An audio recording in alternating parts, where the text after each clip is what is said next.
Management Association. Technology. We also have Mr. Maje, who's the chair of Bostwana Facility Management Association.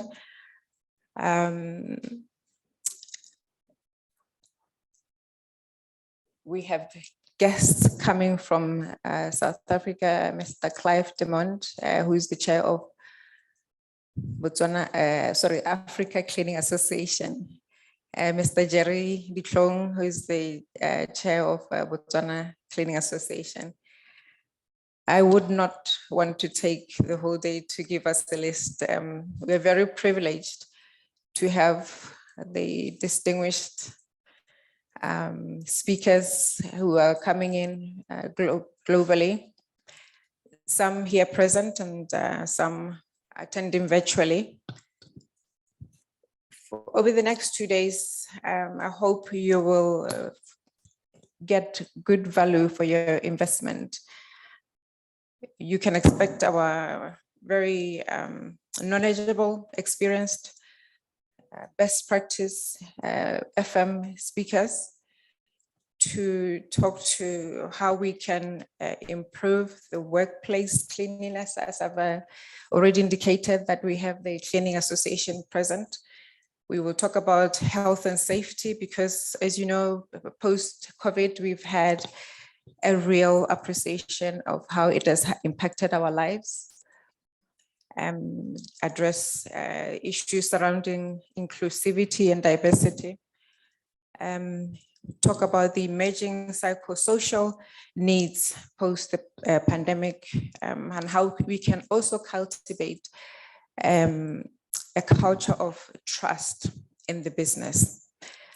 The theme of this year's conference is transforming towards sustainability, and this touches the people.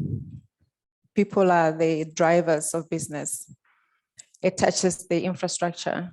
It touches the facility that we occupy and the environment that we need to preserve for future generations to benefit from.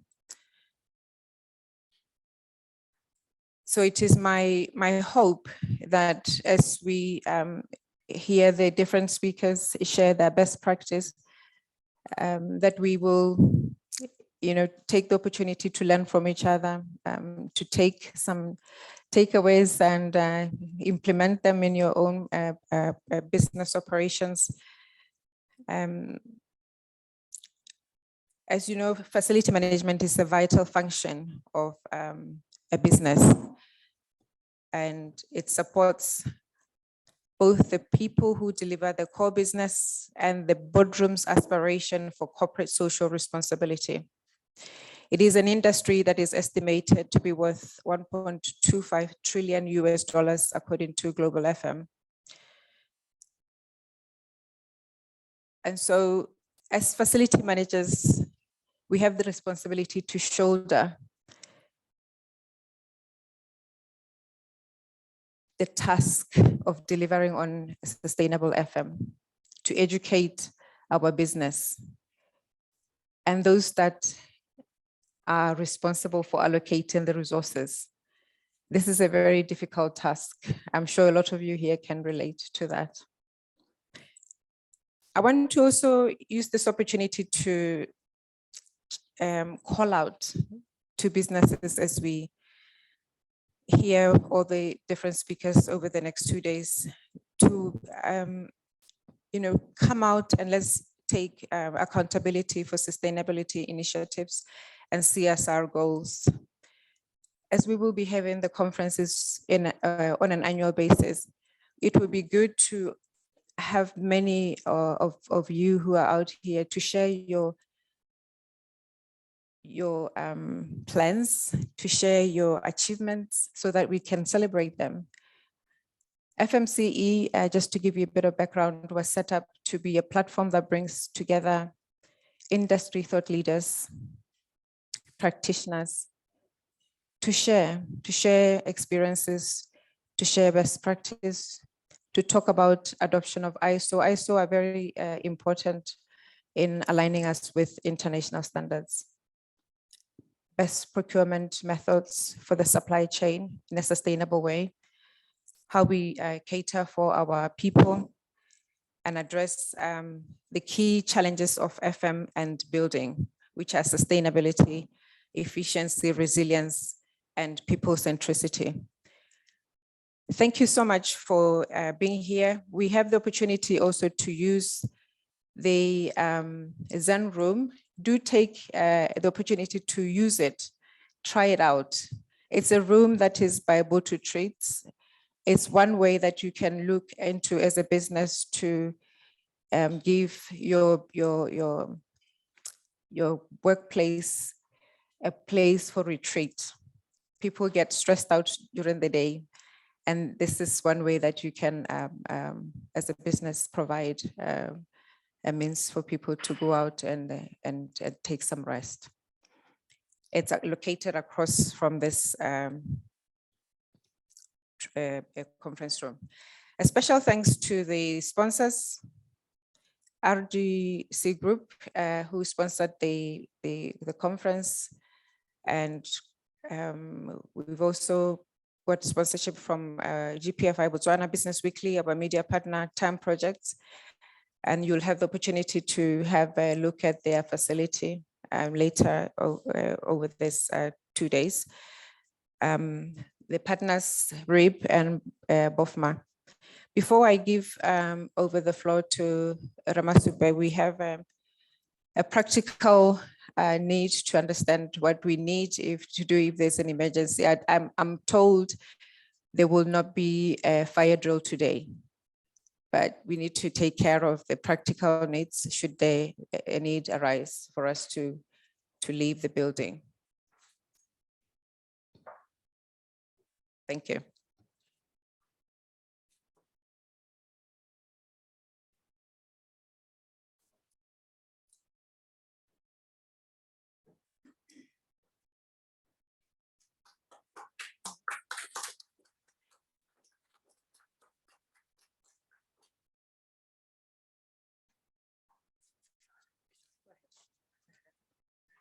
Good morning, and once more, welcome to ProChair by Marriott Master Square. My name is Cnference, acting Safety and Security Manager. So I will briefly share with you our safety standards, or normally we call it safety talk or toolbox. So as I start from this room that we are in, Gaborone Suite, it has 3 exits. 1 exit at the back, and 2, the main doors that we are using to enter the room. The back exit will lead you to another exit, which will lead you to outside the hotel, whereby when you are outside the hotel, to your right, you have to take your right to the other corner here, the front of the hotel, and through the front of the hotel to the far end north corner. That's where our fire assembly point is located. These 2 exits will lead you to another exit by the glass door, going out to the front of the hotel, to your right, walking to the far end north corner, where our fire assembly point is. Also, the main route that we are using entering the conference area is also the fire exit. Using it from the conference foyer, you'll see that on your left, there's another exit while going to the reception. Also, that exit will lead you to the front of the hotel, where you use your right hand, going to the far north end corner, where our fire assembly point is located. Also, the reception foyer, the main entrance of the reception, is also our fire exit, whereby from the exit, you take your right to the far end north corner, where our fire assembly point is located. Also, from our restaurant area at the back of the reception, there are about 4 exits there, 2 sliding and 2 push doors. So using those exits will lead you to the conference back door, whereby we call it the courtyard. From the courtyard, facing that way, to your left will be where you go to our fire assembly point behind the hotel. So generally, we don't have any fire drill ongoing. Any fire alarm that will arise, we should act promptly. Thank you. Thank you very much.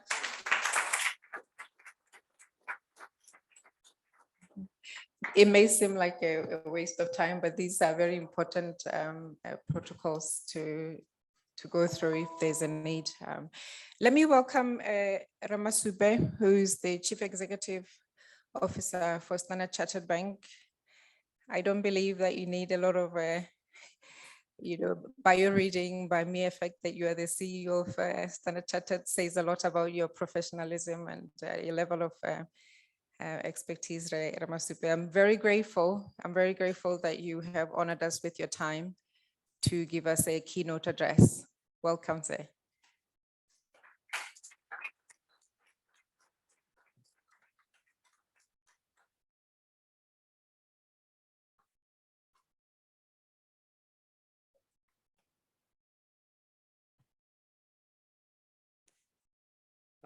Dumelang Bagaetsho. Thank you very much, Ma'am Rapedi. Thank you so very much for having me here. I don't believe that I'll be able to capture even a small bit of the energy of the acting safety manager, but we'll see how it goes. Right. Ladies and gentlemen, good morning to you all yet again. If you allow me to just acknowledge all the dignitaries that are present today and all the delegates, and piggyback on Mama Rapedi's protocol as she has just done it. When I was asked to come and speak to you this morning, I was a bit hesitant and quite concerned. I have absolutely no knowledge or expertise in facilities management or any area that is closest to it. But then I remembered that the transformation that Standard Chartered has embarked upon is one that includes all of this topics of discussion and of importance to our people and of course to our clients. And over the 160 years that Standard Chartered has been around, generally in the world out there, and the 125 years that we've been in this country, it was quite befitting that Mama Rapedi asked us to come and say welcome to you. I don't know if anybody can boast of such length of experience in this country and partnership with this country. So I proudly welcome you to Botswana and welcome you to this conference on that basis.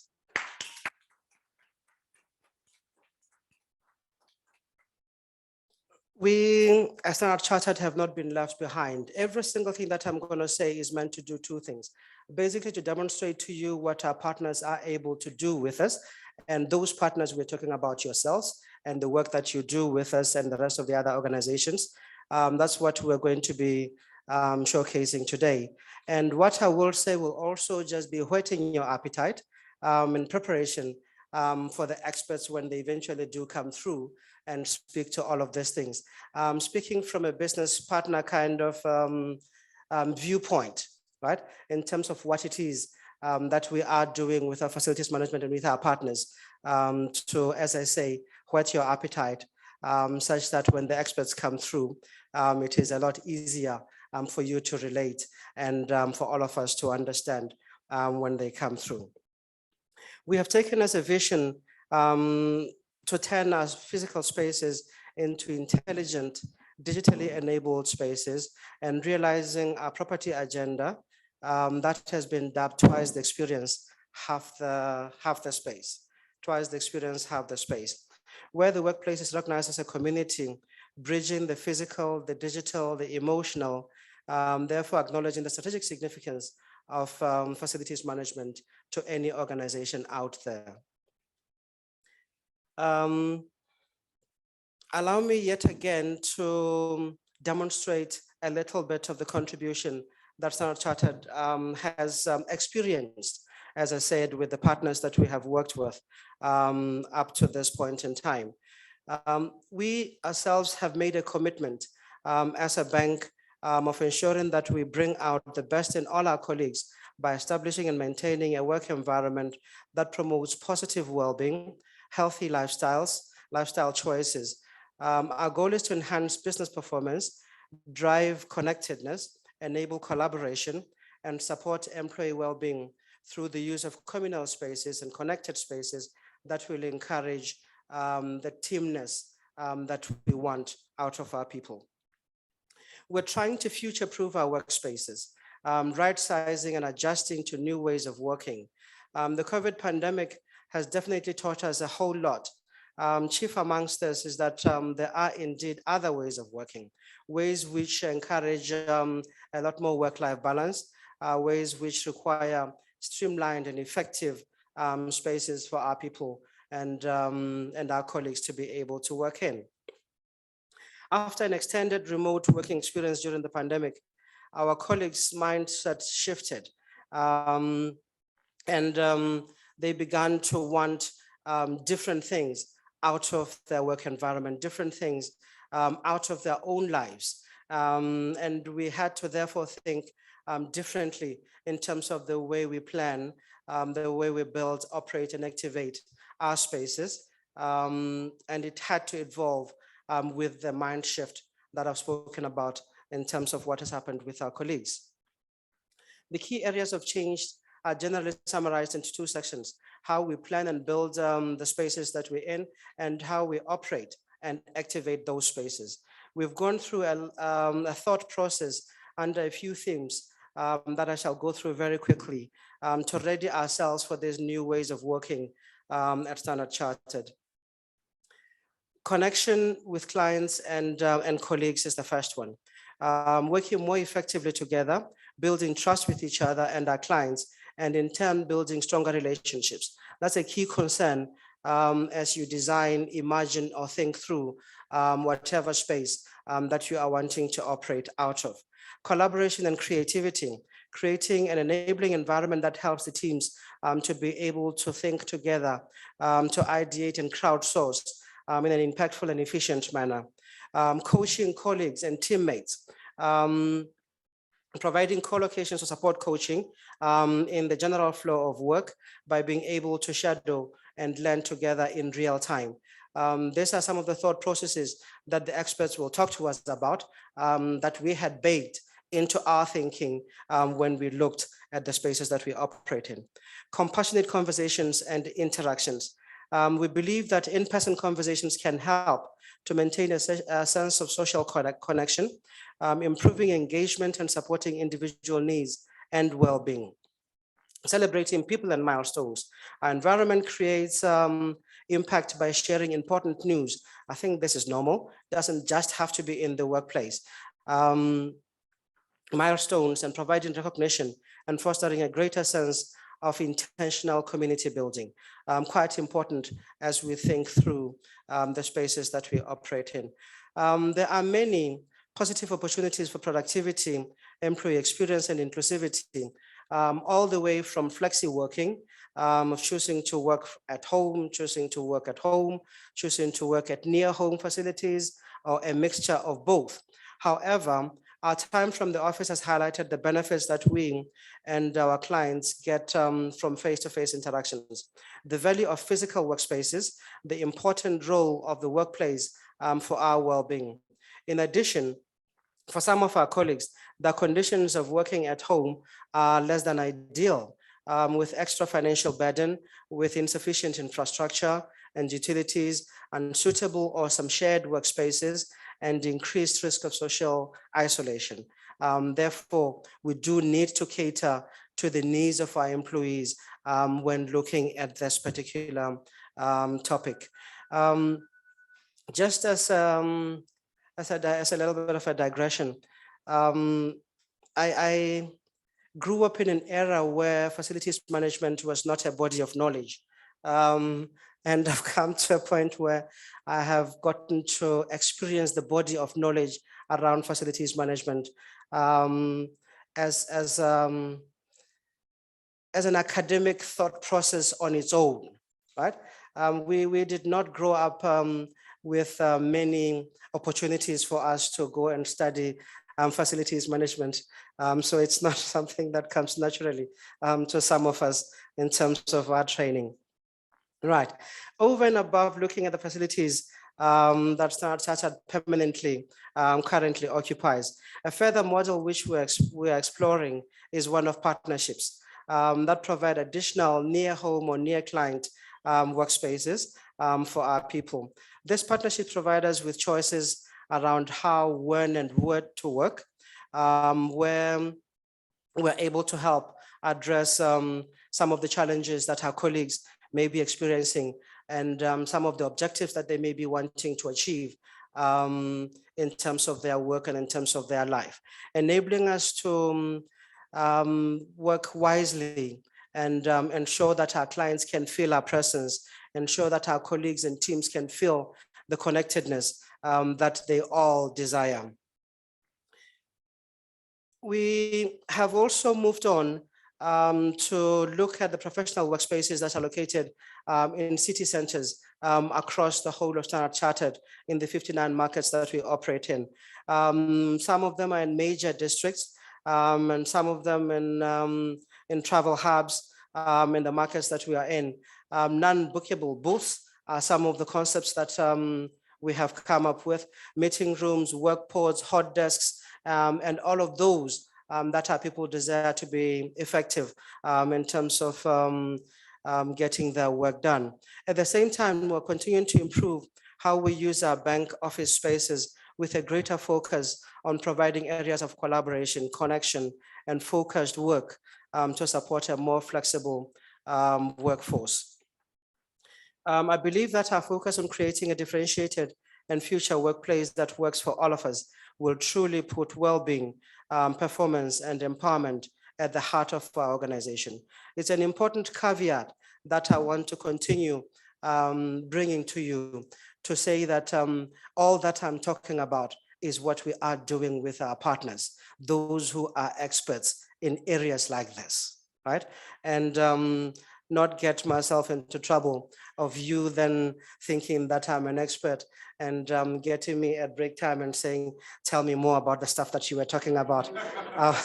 I will point you to the partners that we work with who have brought all of this knowledge and thinking to the fore for us. Turning over to technology in facilities and workplace management. I'm informed, ladies and gentlemen, that our property team has also fully developed building information modeling standards and have evaluated the available technology solutions to be able to get to the point that they're at. This BIM is apparently a key enabler to more human-centered design of our spaces. As the documentation and coordination phase of the design are automated, designers can spend more time at the front end with internal customers. This higher level of participation with end users makes for a more customer-centric solution and enables the team to better understand the day-to-day utilization of the various spaces. The use of realistic virtual reality models at a much earlier stage helps present different options in a format that non-property colleagues like myself can easily understand. As I continue, let me digress a little bit again. We all do know that payroll is quite a sensitive subject, right? When you discuss anything related to payroll, it's much more the hearts of the people that you're speaking to. Spaces are equally sensitive, equally important to people. When you come to us with views that are suggesting that you want to remove us from offices into open spaces, it takes you a whole year to convince a guy like myself to eventually learn how to work in an open space. So it's quite a sensitive area that we're talking about. And I'm appreciative of the fact that our partners understand this and take time to be able to work with their clients to get them to where it is they want them to go. Getting back onto technology, I'm further educated that this BIM doesn't need to stop just at design. They will be able to generate bills of quantities combined with market rates to automate cost estimating. They also have the potential to develop project construction programs and evaluate energy use and building running costs, therefore impacting not just the end users, but saving costs for the business as well, which is something that I would be most concerned about. I continue to learn, ladies and gentlemen, that the future in facilities management is termed digital twin. This is where they take a static 3D model of a building and add to that real-time information on building telemetry for everything from utilization to plant condition monitoring and energy use. This enables movement into the era of what they consider to be smart FM with real-time diagnostic, predictive condition-based maintenance, and increased building control. Using this BIM for design is only just a first step. As I said earlier on, we as a business want what is best for our colleagues and for our clients. And when they are able to turn all of these technologies to be able to get us closer to achieving our objectives as a business, then they will definitely be our best friends.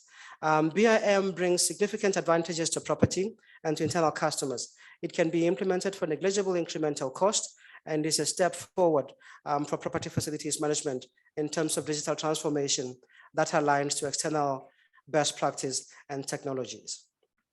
Now, Mama Rapidi, please allow me to take this opportunity to brag a little bit. Our route to net zero, right? You did speak about sustainability earlier on, and we would like to demonstrate the little contribution that we do in this particular space, right?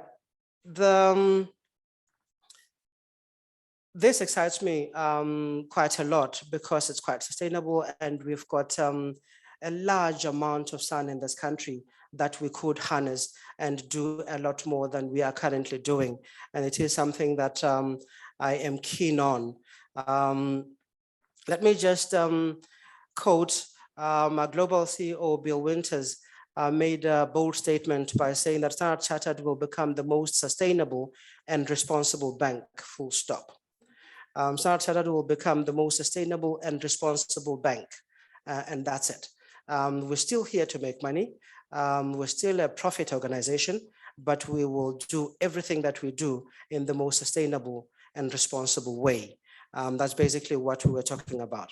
Among our key strategic priorities, we have committed at a group level to ensuring that we have a roadmap to accelerating our transition to net zero by 2050.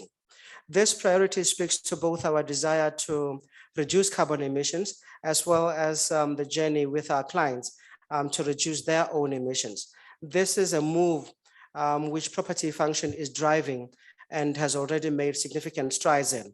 I shall take you through some of those in a moment.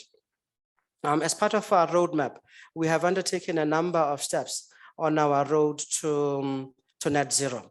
And some of the things that we've considered is space optimization, committing to twice the experience and half the space that I spoke about earlier on, and doing so quite aggressively. We have chosen that particular strategy. By reducing real estate, we reduce direct emissions from the bank's operations, which is the first stage of our net zero journey. Efficiency, we will always need real estate. Let's be very clear about that.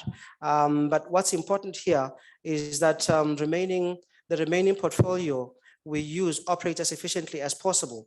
This means continuing our energy efficiency journey, which started back in 2008. We are now aiming for a global energy use intensity of well under 200. This is more than half of what it was some 10 years ago. An important addition to this part of our journey is to continue installing solar photovoltaic in as many buildings as possible. Thirdly, renewables. Arguably much more difficult to attain directly is to procure energy from the grid in Botswana. Procuring and using renewable energy also enables another of the bank's aspirations to be able to meet the renewable 100% climate group target by 2030. Offsetting, the final part of this journey is to offset any emissions which we have not been able to deal with under the previous three parts. We recognize that we cannot close parts 1 to 3 that I've spoken about immediately, and as such, there will be an emission delta which must be managed through carbon offsets. This offsetting charge can now be seen as some kind of a carbon tax, which reduces proportionately as we close some of the buildings that we currently operate in and improve efficiency and procure clean energy much more going forward. Just lastly, we are pleased to announce that SAB Botswana is en route to net zero. In April this year, we launched the first ever solar powered branch in the history of this country at the Standard Chartered Main Mall branch. The solar power plant represents a great fiscal saving for SCB, but also aligns with the bank's commitment to delivering sustainable banking, sustainable and responsible banking. The SCB Main Mall solar plant was delimited following BPC certification to join the rooftop solar program that they operate. BPC consumers can participate in the program, which allows them to install a grid-tied solar power system to generate electricity for their own use while selling any excess back to the BPC. The total energy produced since April is approximately 14,000 kilowatts, equivalent of powering an average 3-bedroomed home for 145 days. Our newly opened Express Banking Center in Lobatse also boasts of a solar photovoltaic system, another testament to the bank's ongoing efforts to accelerate the journey towards sustainable finance. And we are leading by example in this particular area of work. More efforts are being done, which we might consider quite small, but these aren't small at all, because if we all did them, then we would have a major impact in the world and in the areas that we operate in. Converting conventional lights to LED to significantly reduce power consumption using modern sensing switches and all of those great things that our property department and property partners are assisting us to be able to do. We continue to find opportunities and are excited about the possibilities as we transform our facilities management process to more people-centered kind of operation. I hope that the discussions that you will have in the next 2 days will not only be thought-provoking to you, but will spur all of us to action to do the best that we can for our people, for our clients, and for the environment. Mama Rapid asked me to come and welcome you. In Setswana, we say, Amogela Sagang. Thank you very much.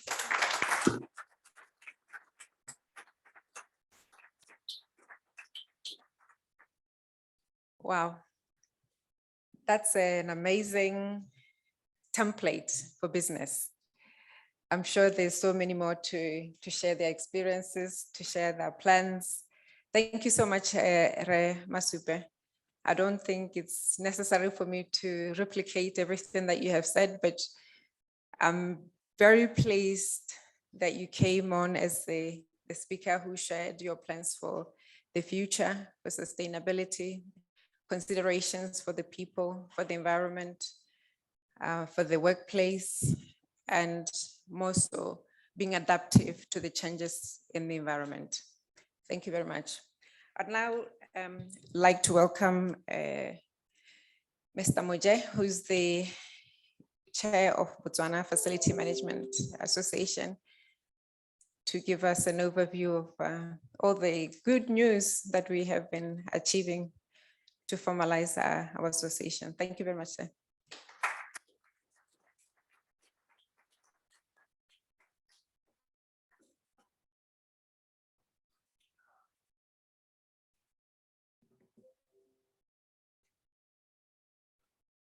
Dumelang. Greetings to you all, and thank you for your attendance of this very important event. As it is our culture to note elders, senior executives from different entities present here, I'll just say, my name is Evans Moje, the current chairperson of Bostwana Facilities Management Association, which in short we say BOFMA. As BOFMA, we are pushing for the recognition of the facilities management profession in the country. And BOFMA has approached all relevant authorities for recognition. BOFMA is pushing for the regulation of the profession within the country to ensure that the public and the profession is well protected, probably by a way of an act of parliament, as with other built environment professions. On behalf of BOFMA, we welcome you to the FMC conference, and we hope you have a good stay. You learn a lot and take home a lot of discussions to be taken here. The theme for this year's conference is transforming towards a greener FM or sustainability. Capacity building is of importance, especially in the country in the FM space. Adoption of technology, as mentioned, has made FM a seamless process. This achieves integration of works, costs, and users, and there lies an opportunity for the tech entrepreneurs to consider. FM can and has been used as a tool for employment creation across the world. You heard Mama Rapidi mention the figures in the trillion terms, and it can be adopted anywhere to ensure that it benefits all those that are using it for that purpose. It is hoped that the discussions and deliberations will set the tone for the intended transformation. An engagement will be required in the country with the Minister of Energy, Public Works, local government, or any other relevant authority to lobby for inclusion of green project or sub-projects within the government larger projects. This has been done before and it has been achieved. If I may reference the CITF, which is the Construction Industry Training Fund.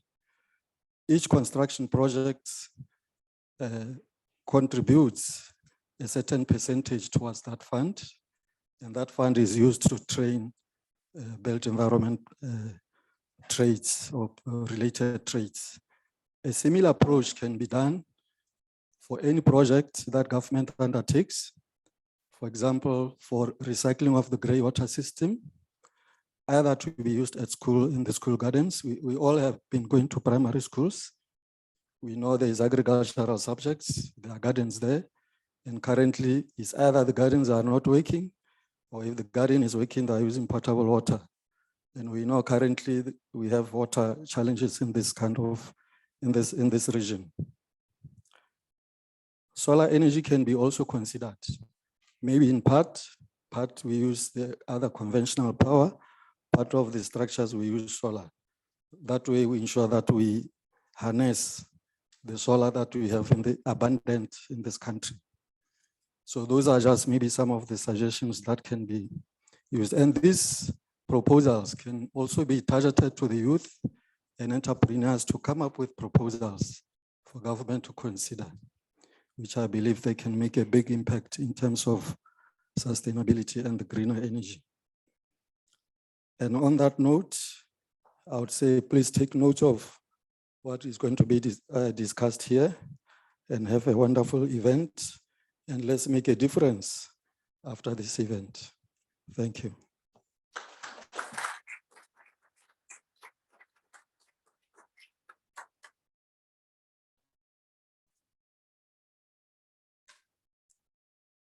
Thank you, Ramoja. I would like to welcome Mr. Sharif Maget, all the way from Egypt, Cairo, the chair of Africa FM.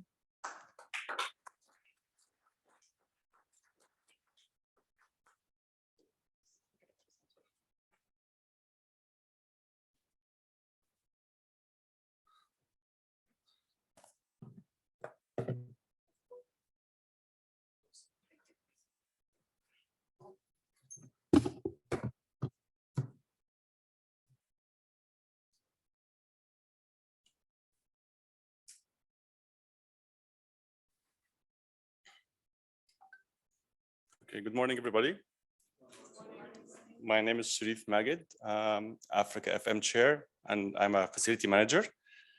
Mr. Masopi, thank you for your words, but you forgot a very important thing, that Standard Chartered is very well known in Egypt because it's sponsoring Liverpool. So, so I don't think your bank is open in Egypt, but if you go there, everybody knows it. So maybe it's time to open a branch there. And by the way, Standard Chartered has increased the sponsorship for Liverpool for 5 more years. So it's very important for sponsorship. Thank you. Okay, thank you, Maria, for inviting me today. It's an honor. And I'll be speaking today, hopefully briefly about the role of Africa FM in bringing African facility managers community together. So did you know the old name of Africa? What was it? Does anybody know? What is it?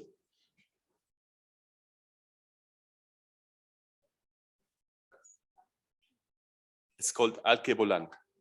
Okay. Do you know what does it mean? It means mother of mankind. Okay. So we should be proud of our continent. It's the place of Eden. This is another name, or Garden of Eden. This is another name for Africa.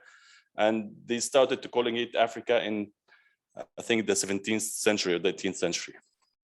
And it was called by Romans or something like that. But anyway, we should be proud of our continent. We have about 54 countries. We have about 2,000 languages. We have the longest river, the biggest Sahara, and the first or oldest university in Morocco, Qarawiyyin. And of course, we have the hottest weather ever.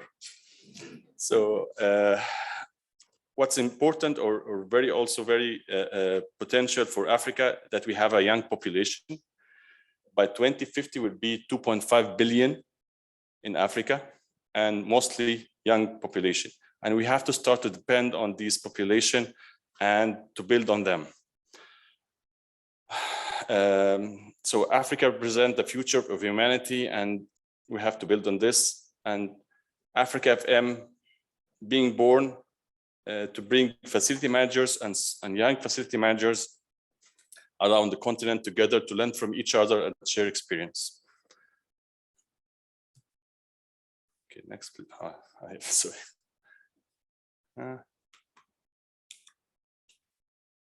Okay.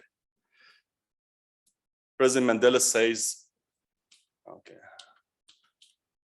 it always seems impossible until it's done.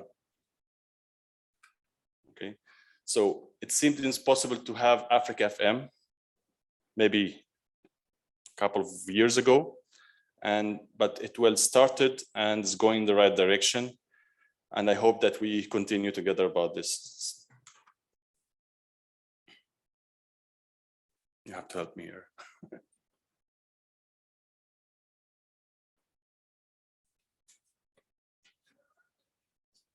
Okay, so some history about Africa FM. It started here in Botswana virtually in 2020 by FMCE conference. It was virtual, I think, right?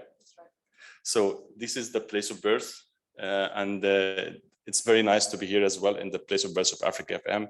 It started with 50 plus members, 15 African countries, and it was officially registered in Namibia in November 2021, just before last year's conference, maybe a week before the conference.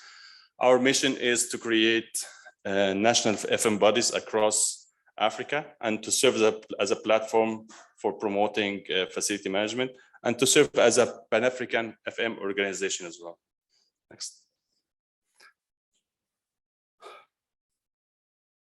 Okay, we have some objectives: supporting FM across Africa, creating paths for FM and stimulating collaboration, and most importantly, to promote knowledge, standard, and education. The vision is to be the voice of FM and connecting industry and delivering value for our practitioners by adopting a strategy of promoting and development of skills and knowledge. Research is very important in our organization. We didn't start it yet, but we have a small start. I'll talk about it later. Okay. Next. So a small brief about our organization. We are 10 staff or 10 directors from 9 countries from Africa. Maria is the vice chair. We have Stephen from Nigeria, Luke from Kenya, Walter from Togo, and Martin from Namibia. Okay, and the board of executive directors or executive committee are Hikmet from Nigeria, Kathy, South Africa, Jose from Angola, and lastly, Krista from Ghana.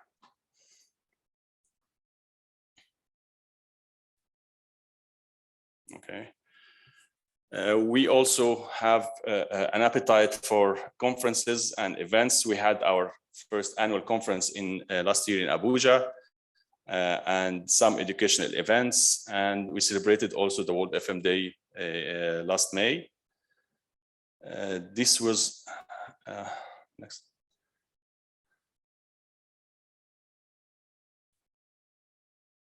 Okay, this was the last year's event. It was in Abuja, represented 9 countries. We had 23 international speakers. 80% of them were face-to-face. And we had people from Canada, United States, from Europe, from Africa, about 4 or 5 countries. And I think it was a very successful event. It was run by FMC as well. Okay. Next year, we're having our second annual, or this year, we're having our second annual conference in Cairo, 24 to 26 November. And I hope that you will be there as much as you can. If not, then it can be at least hybrid or virtual.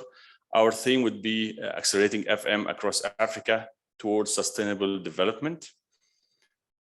Okay. Right. We have a small video for you to welcome you in Egypt.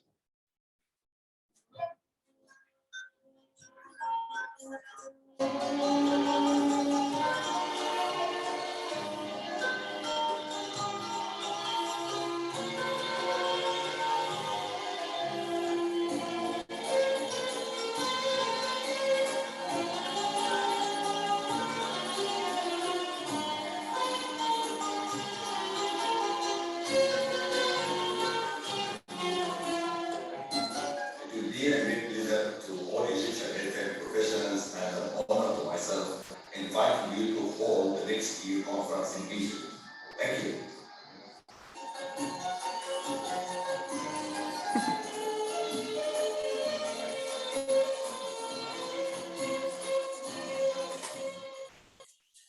Hello, facility managers in Africa and all over the world will be waiting for you next year in Egypt to attend the annual conference for Africa FM from media.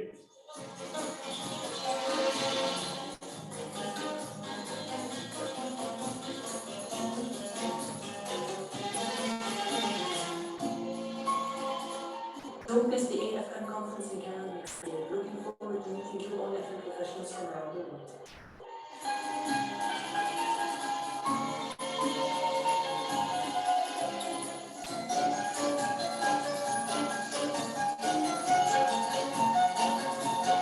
I think that's enough. Last year, we had a lot of things to do in Africa FM. although I wanted a lot more, but Maria told me we have done okay. So a friend of mine has said, if you want to walk faster, you can walk alone. If you want to walk with friends, you can go further. This is a friend, but I can say, add to it also, if you walk alone, you get tired quickly. But if you walk with friends, you do it more sustainably. And that's what we did. I tried to walk alone, but I got hectic and I couldn't continue. So that's why I went back to my friends, and we've done a lot together. Come back.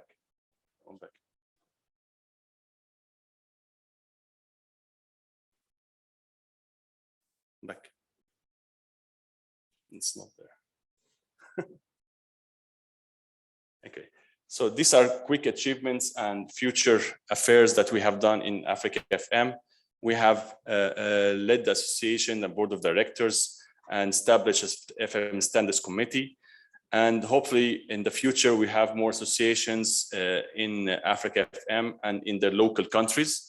And we're hoping to have FM standard committees in other African countries. Here in Botswana, the first committee was in Nigeria, Sudan, Egypt, and Ghana.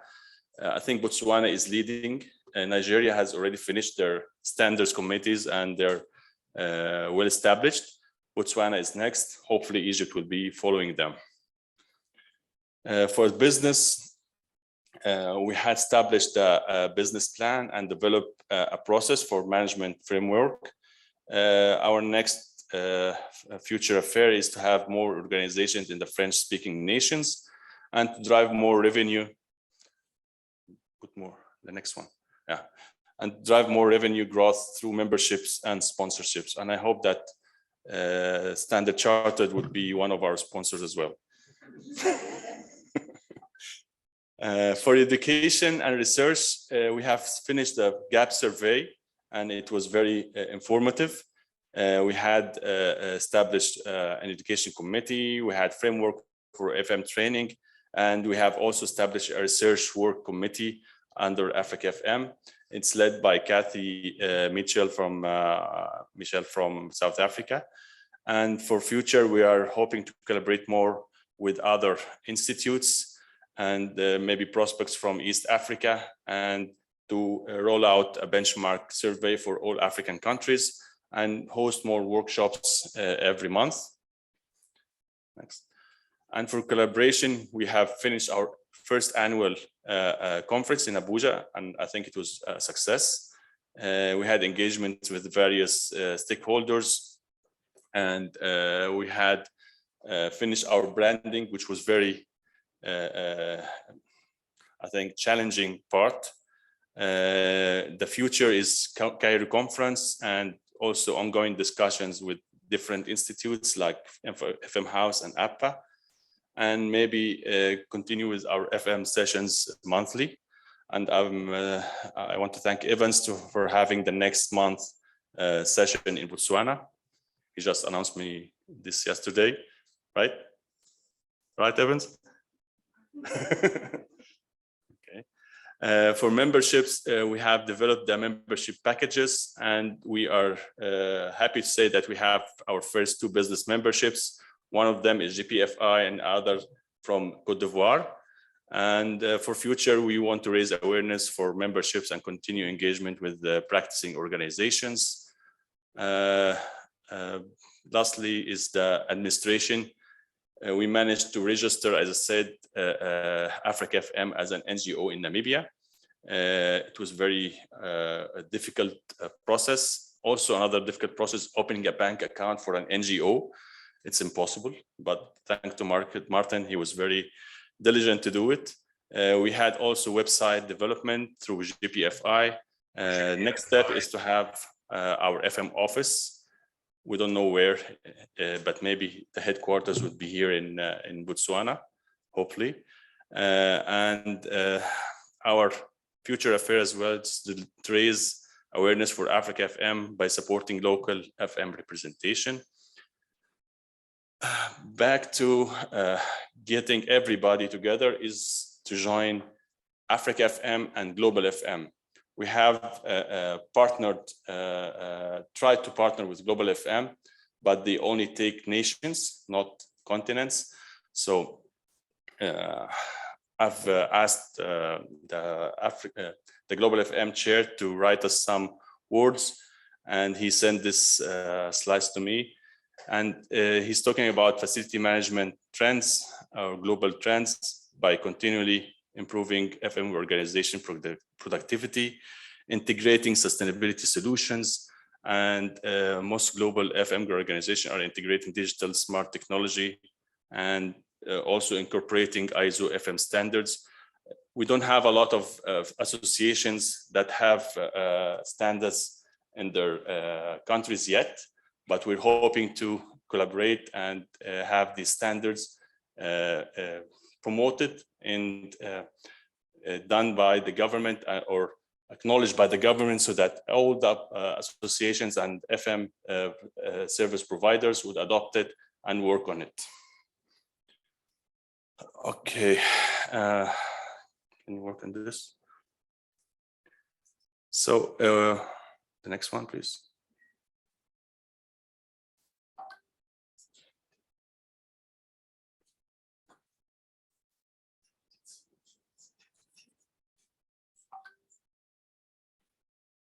Can you work the other one? Next one. Okay, so these are the members of Global FM. The first one to join was SAFMA, South Africa, I think 3 or 4 years ago. And then last year, IGFMA joined, and then it was followed by Nigeria. And I hope more countries from Africa would join. It's very beneficial to have this collective understanding for facility managers all over the world. We have board meetings, we have ideas, we have celebration for the FM Day, and it's very good to share experiences and knowledge among them. This is Global FM vision, mission, and strategies. The strategies is talking about collaboration, knowledge, and awareness. This is the usual strategies for all the facility management associations. It's not a secret. And we are going to publish soon a Global FM sizing study. It will be around 60 countries. Distribution will be early 2023. Okay, it will be talking about FM industry trends, revenues, workforce, and sustainability practice, and the global outsource FM market in 2025, and also educational trends. So I think this will be a very important report. Hopefully that we can share it as well in Africa FM. And lastly, celebration of World FM Day. They usually get research or project that has been acknowledged by countries, associations. So if BUFMA would have rewards for the projects or for the achievements, they can join Global FM, and they can join also. They can join also their World FM Day Excellence Awards. So my last thing to say is that construction sector is the first sector for GDP, at least in Egypt. The total life cycle for any project, the cost of it is 20%, while the 80% is for facility management. So we have to tell everybody about the importance of facility management, and they will know it through us speaking and bragging about it. It's always fun to build a nice new building, but little is thought about FM, and our job is to maximize the value of the journey. So it's time to join forces of FM communities together and help each other grow, maybe by being members in Africa FM or Global FM, or by any means, just joining forces. And lastly, also, Nelson Mandela also said, what counts in life is not the mere fact that we have lived, it is what difference we have made to the lives of others. And by that, thank you for listening.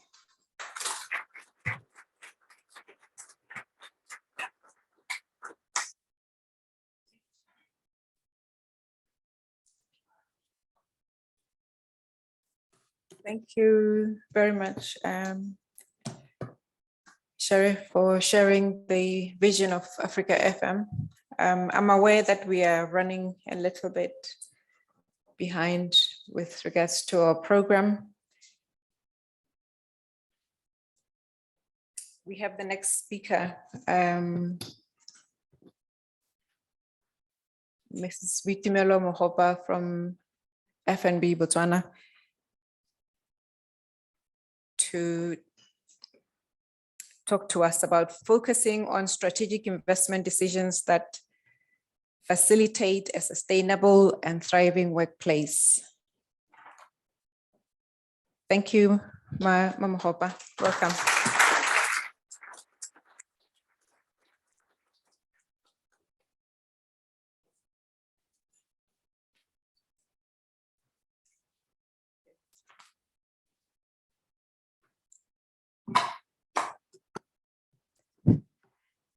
Dumela. Good morning. Just like you, Rema Supe, when Maria approached me to come and say something, I was like, I think you may have the wrong person here. I'm just a banker, a financier, and what do I know about FM? But when I carefully thought through it, I was like, actually, FM touches all of us, you know, in a big way. And the sooner we start to get interest in it, the better. So may I say, all protocol observed? So my topic today is just to unpack particularly my personal observations and what as FNB Botswana we are trying to do in the context of FM. And I'm going to say our time is now to focus on strategic investment decisions that can facilitate a sustainable environment. So like I said, when I was approached to speak, I was excited, but soon after that, my excitement wore off quickly. I thought to myself, they got the wrong person. I wanted to chicken out. What am I going to say? Because it's completely off my grid. I, however, racked my brain. Then I thought to myself, as a transformational leader and as a citizen of the country and the world, these are important topics that we should be having to move Botswana and our nations forward. The topic at hand affects everyone. So I will approach it from a business as well as a personal perspective. Observations that I've made over time, having been exposed to travel especially. The climate change is real and its environmental impacts affect the economy and they need to be challenged. Globally, there's growing pressure from public and investors on business to minimize the operational impacts on the environments. FNB acknowledges this fact that management of natural resources is a cornerstone of both sustainable and justifiable social and economic development. And in that, business can play a pivotal role in protection, promotion, and fulfillment of social, economic, and environmental rights by conducting their operations in a sustainable manner. We have witnessed instances where development gains attained were reversed by the effects of climate change, forcing nations to prioritize their resource allocation decisions to sectors which are adversely affected by climate change, particularly those that directly impact on human existence. The impacts dictate formulation of climate change policies for directly addressing existing and potential climate change impacts, and for integrating climate change in development planning and implementation from that perspective. Green buildings came about as a means of reducing carbon prints on organizations. All these challenges present opportunities for organizations and societies to make significant difference in environmental impacts of buildings and spaces. And I'm saying spaces, and you'll see where I'm going with this. Beyond these environmental factors, green buildings can bring positive health benefits to occupants, like use of fresh air supplied through use of windows, use of less toxic biodegradable materials, indoor plants can augment oxygen supply, use of natural materials could also result in less waste produced and disposed of at landfill sites. So where do we start? It begins with a mindset shift of sustainability as an individual and as a citizen. Energy conservation, effective waste management, careful and optimal utilization of space. And I like that Ramasupi spoke to that specifically. Appreciation of the environment, inclusivity, while not forgetting the well-being of all stakeholders, our teams in the workplace, our customers as they enter our buildings and interact with our buildings and spaces, and the wider community. A typical example, in Botswana, we don't seem to appreciate parks, green spaces. You know, when you travel, you'll be exposed to botanical gardens and beautiful parks with rolling lawns and trees and beautiful flowers. We don't seem to appreciate that here. There's a reason there's that in the whole city and town planning. The ones that are available are not well kept and maintained, as we all know. They don't have the rolling lawns that I've just spoken about, trees and flowers and plants. And it's not that well kept and secure, you know. Parks, as we know, go a long way in improving well-being of societies, leading to productive and happy nations. I think at FNB, I don't know if you'd know that we have a park in Tawana area. That park is very well kept, very, very strict entrance there, no alcohol, particularly that we were meant for it to be for families, for you to take a walk in the park with your family, just to improve that well-being. So very clear that it needs to be looked after and have very clear terms and conditions that you will not litter, you will not bring alcohol here, because that's not what we are promoting. So that's the kind of example that comes to mind when we talk about these sort of things. There are a few parks or leisure farms we use for entertainment in Botswana. And after that, after enjoying and dancing and doing all sorts of noise pollution and whatnot, we litter and just litter lying around. I think it's something that I think we all need to reflect on as a way of saying, would I treat my home like this? We don't have dedicated walkways for runners and walkers. Our pets, cyclists and motorbikes were scrambling, for usage of the road. As observed in some parts of Europe, where it's very clear where motorbikes go, bicycles and walkers and cars. And there's a whole security, feeling safe mindset right there. The CBD, I think, was developed like that, but I'm not seeing that coming through, because even when I'm running in the CBD, I'm dodging and ducking and diving cars and all that.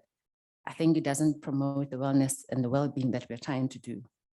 So that's why I keep talking about spaces, not just buildings, but also spaces that we talk to. Not all buildings cater for the differently abled individuals. As we all know, it's a new mindset that we are beginning to pick up now.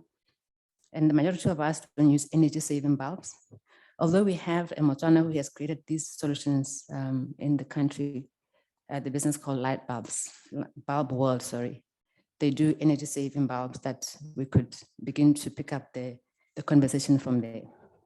A huge number of our facilities aren't powered by solar, even though we have the highest solar radiation in the world. I think this is mind-blowing. It's mind-boggling, actually, that we are still here. But I'm excited, Ramasupe, that some of your buildings are already there. Something that at FNB we are also beginning to pick up quite urgently. So it starts with us just being deliberate about the change.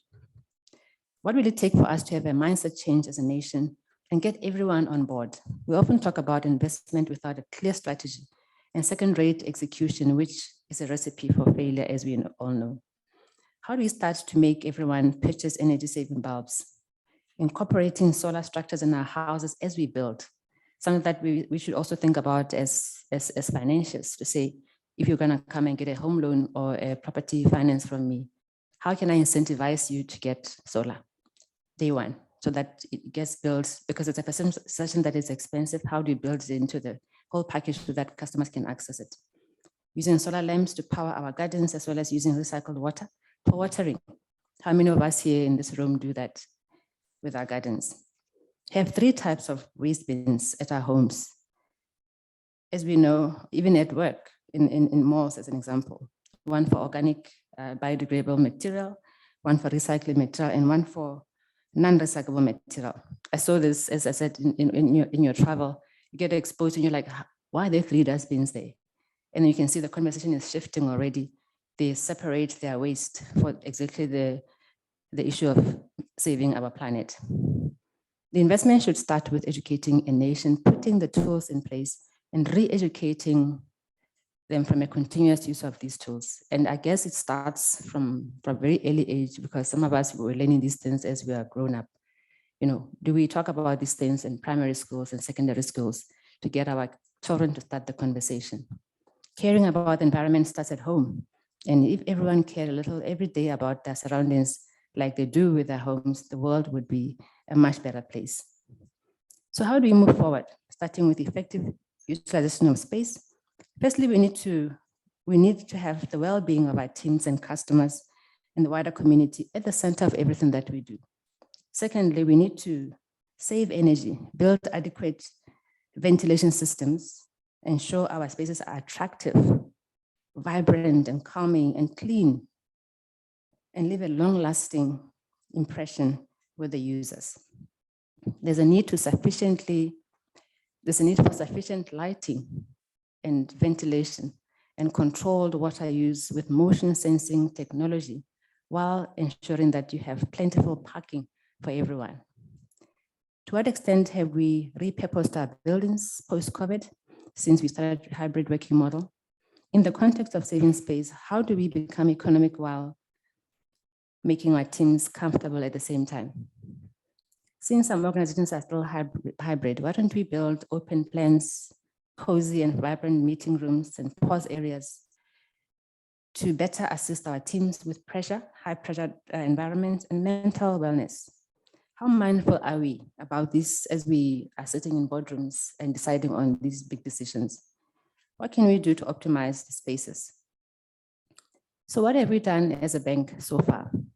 It started with a policy some years ago, just to have an environmental policy that's embraced by all employees all the way to the board around environment, climate change, as well as about environment and the policy around climate change. At FNB, there's also an efficient use of energy, water, and other resources, retrofitting of motion sensors, LED lights, water taps in ablution facilities fitted with operators, flow reduction devices, use treated water, wastewater as well for outdoor gardening, and use drought-tolerant plants for outdoor gardening, as well as rainwater harvesting as a start to embrace this journey. As I said, definitely areas of improvement, especially in the solar context. Pollution and waste reduction measures have been put in place, waste recycling and reuse initiatives. There's a good indoor environment, air quality, buildings have windows for natural ventilations and lighting, use of materials that are non-toxic, ethical and sustainable procurement as well, use of biodegradable chemicals and materials. Consideration of the environment in design, construction and operating. Building design accommodates natural ventilation, natural lighting. This also reduces the amount of electricity used. Environmental awareness through observation of environmental related commemorations like Water Conservation Day initiatives shared during World Water Day, and use of green energy emphasized during Earth Hour.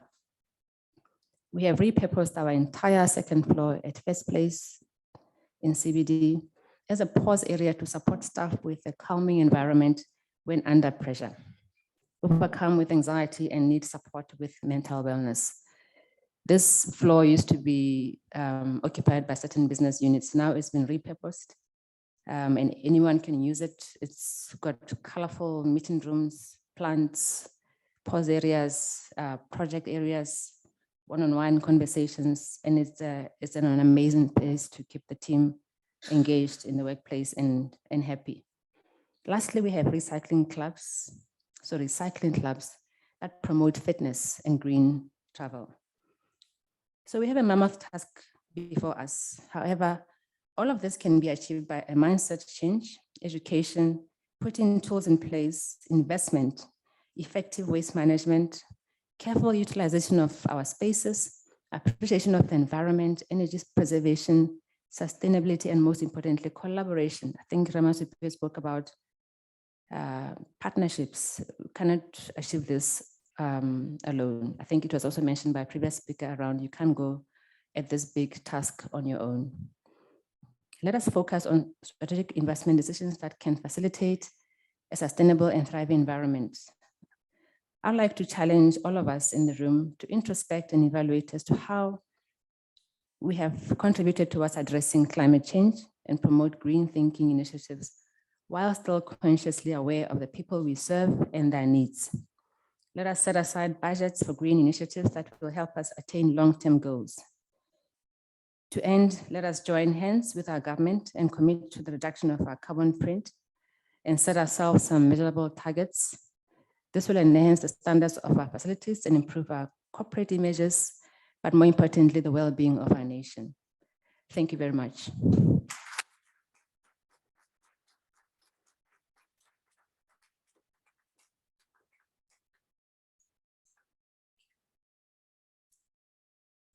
Thank you very much, Mama Hopa.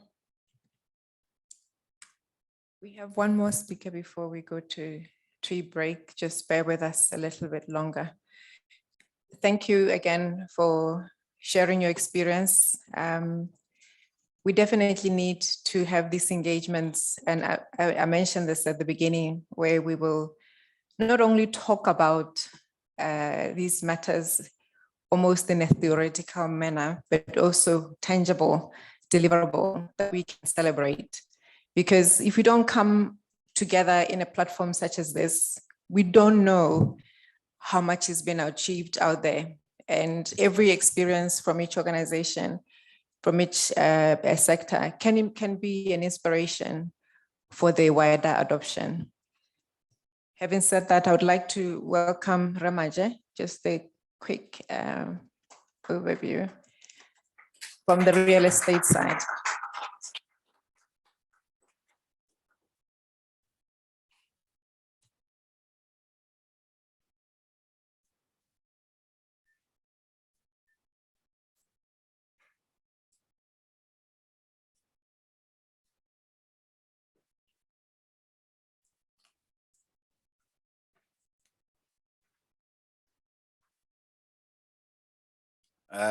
Good morning, and thank you, Lorato, for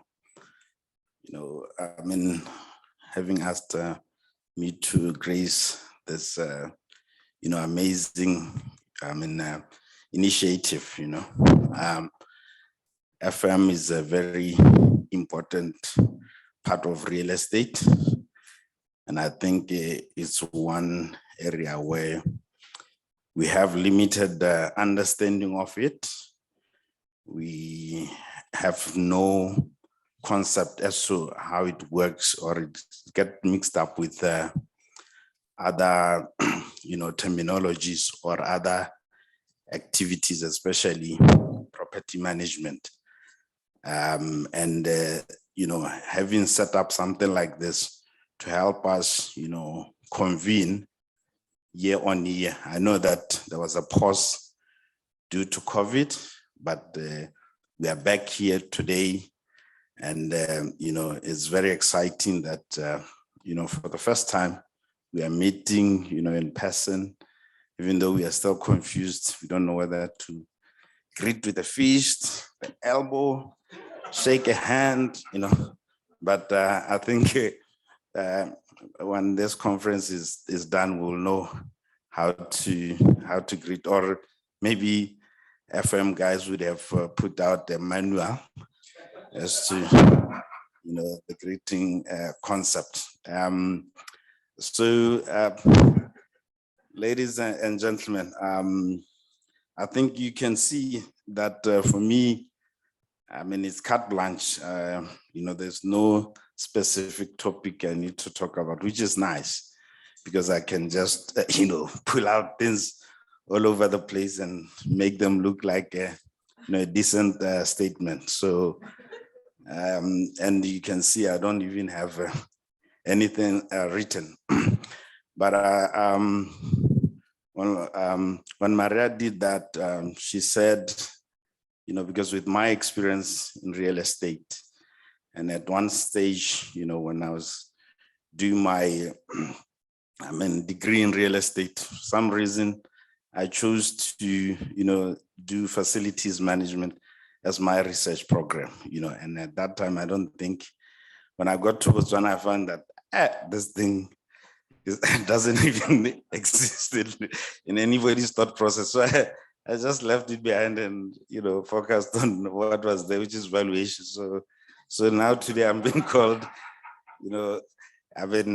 if these things, were saved properly, then I could have pulled out my, my research to look at some of the notes, So, but I'll try to remember some of the things and share the importance of facilities management. And I'm glad that, we have key players here from Standard Bank, FNB, and other industries, so that they can actually help us, elevate this, FM movement, because it's a very critical fraction of the real estate space. The reason why I had pursued it then is because when I was studying, in the UK, I realized that at that time, Margaret Thatcher had privatized a lot of entities, and most of them had nearly collapsed. But a lot of them, when they got privatized, they were saved through, FM. They started employing FM. one of them was BT, which comes, to mind, and BA also. I remember there was one company which, we are repeatedly told about, which was like the pioneer of, facilities management, called Rent to Kill Initial. So this thing was like rent to kill initial, rent to kill initial. We had to cram that so that when you go into exam, at least you remember that, company. And that is, when they were estimating the cost of just, dilapidated buildings, maintenance issues, just due to lack of facilities management, it was mind-boggling. And I don't think even now the UK must have solved that problem fully, because it was going into a lot of billions and billions of pounds, and which takes a long time and a lot of mind shift to achieve. And you find that in Botswana, if we had maybe adopted that earlier, because most of our buildings are new, so it becomes easy to initiate that from the get-go. Unlike old buildings where they were not aware of that, but now they're trying to play catch up. But now we are doing quite the opposite. We want to have a building, then after 10 years, it is dilapidated. That's when we are trying to to play catch up. But if we had done the initial step of having FM, I think we would would save a lot, and most of our buildings would perform very well and optimally, because it's all about building performance in terms of energy, space utilization, circulation, all these things. I think earlier on there was a mention of solar. you'll find that, I mean, if you go into, Google and you go into most of our roofs, you'll just see this, we lag behind in terms of solar. But in other markets, if you go on the, Google and you see the roofs, I mean, solar is, vast. And some of the countries which are on solar, they don't even, maybe they have the sun three months a year, but they're still on solar. We don't, we don't have, solar here, whereas it's one at the solar, power, but whereas we have got a lot of sun. I mean, spring has just come here. Somebody was telling me, "Oh, are you enjoying spring?" I said, "No, we're already baking here." Because ours immediately, it gets very hot. I would once again say, a platform like this really, motivate us, or question us so that next year we can say, okay, no, this is what we set and discussed, and this is, what we have achieved.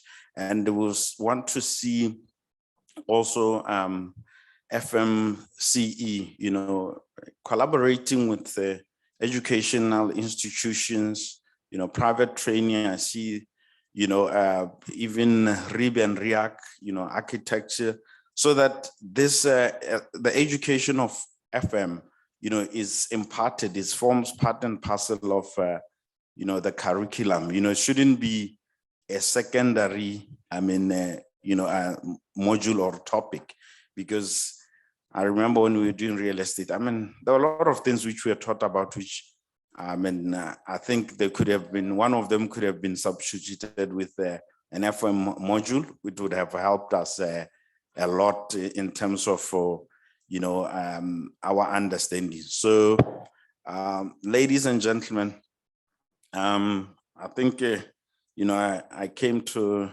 the podium before my time. I think we are extremely well on time. So I have the option of continue talking or just putting a pause to this, but I will, I'll just summarize the my speech so that I don't bore you a lot with what you already know. I think FMCE site has got a lot of details. There's a lot of material. I see the, institutions like the, what do you call, Euro FM and all these. These are some of the sources where you can really, pull out this kind of information. And we want to see more people, interested in FM. I know they are in government now, they have got FM managers, but I don't know if you interact or work with them, and what is the concept of FM. Because they will definitely need somebody like yourself to maybe guide, and help them, because even myself with my research, I think I'm still a novice. So I might have to come and do a crash course on FM. And but I think, as a former president of the Real Estate Institute of Botswana, these are some of the things that we really encouraged our members to explore, because at the moment, somebody introduced, 2 or 3 verticals, and everybody is hung on to those verticals. So either I'm a property manager, valuer, or an estate agent.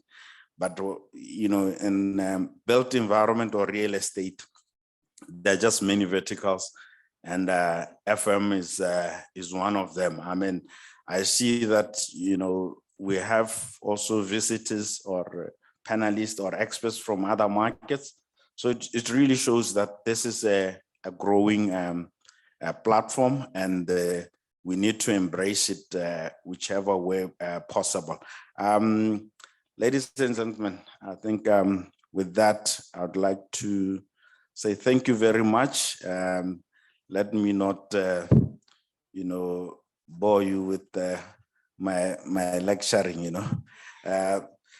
Maria, thank you very much for having, you know, given me this opportunity to come and, you know, speak to these intelligent minds. Usually don't get that opportunity every day.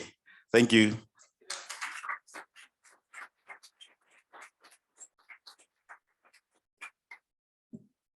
Thank you so much, Ray Maja. We had Mr. Moje, and so I have to make sure I don't confuse Moje and Maja.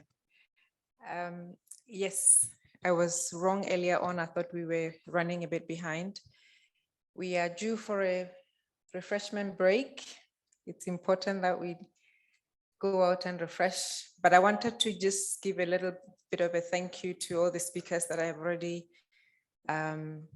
you know, given their talks, especially the keynote speech from Ramasupe. I'd like to welcome you back on the stage, Ramasupe, for a small token of appreciation. It's the thought that counts.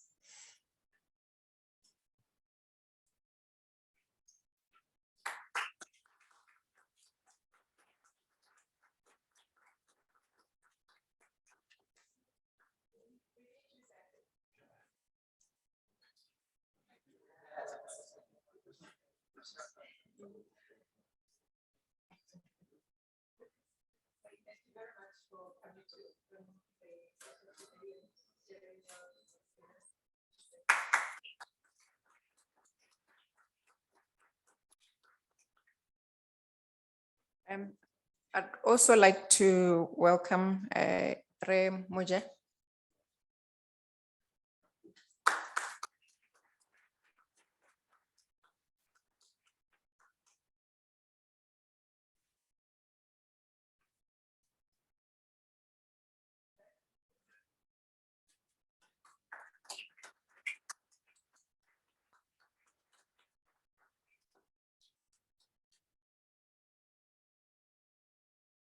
Sheriff, Mr. Maggett, is he around? Is lost us, okay. Ms. Mohopa, a token of appreciation.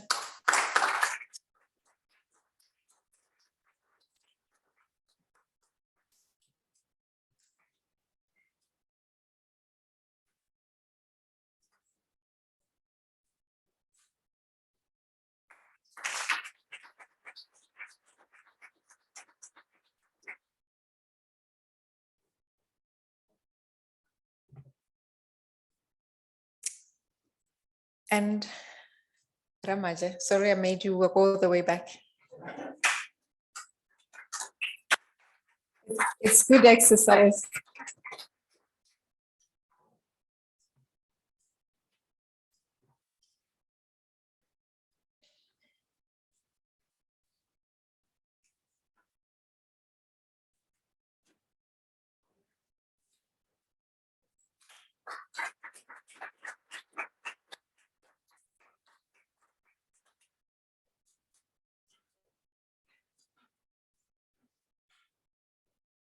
So let's have a stretch and be back for 11:35.